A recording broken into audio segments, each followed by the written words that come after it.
I'm Dr. Charles Raison. I'm on the steering committee for the Psychiatric Congress, and I'm here today with Dr. Scott Aronson, who is an expert in neurostimulatory treatments for psychiatric conditions. Thank you for joining us, Dr. Aronson. My pleasure. Tell me about, you've got this I think, really remarkable perspective on neurostimulation as a treatment strategy for psychiatric conditions. Talk to me a little bit about the future. Where do you think that it's going? Where do you think neurostimulation is going to, what kind of roles are going to play in the future psychiatry? What do you think are the modalities that are most likely to really get large, kind of widespread usage?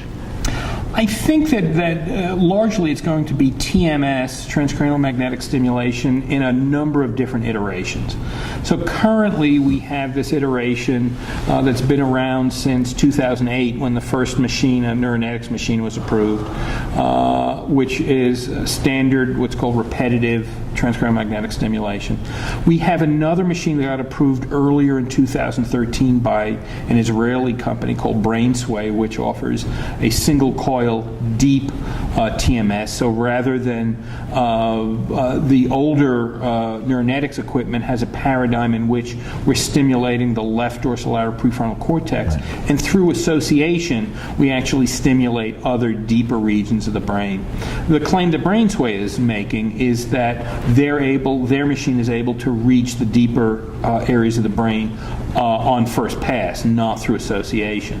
And they actually got a different approval from the FDA, which suggests that they may be able perhaps to treat people who have had a more treatment-resistant depression. Interesting. What deeper brain areas? Is there any specificity in what they're trying to hit? It's not terribly specific, but basically we're looking at several different regions, similar to the regions that we may be trying to stimulate with deep brain stimulation, like Brodmann area 25. Cingulate cortex. The cingulate cortex, particularly the subgenual area of the anterior cingulate.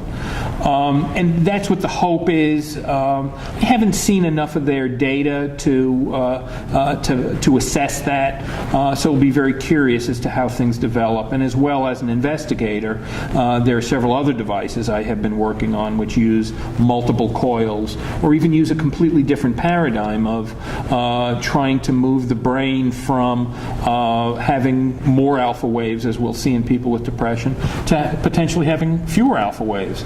So with a robust amount of different research paradigms, and hopefully with the increasing support of the payers for psychiatric care, the insurance companies, Medicare, Medicaid, that's going to also define how the field is going. But my suspicion is that the tide has turned, and that I'm noticing that more companies seem to be willing to consider supporting these novel treatments. And the other thing that's fascinating is that these are non-systemic treatments. And to have that kind of novel approach, I think can only help the field and help our patients. Absolutely. Well, thank you. Fascinating, fascinating stuff.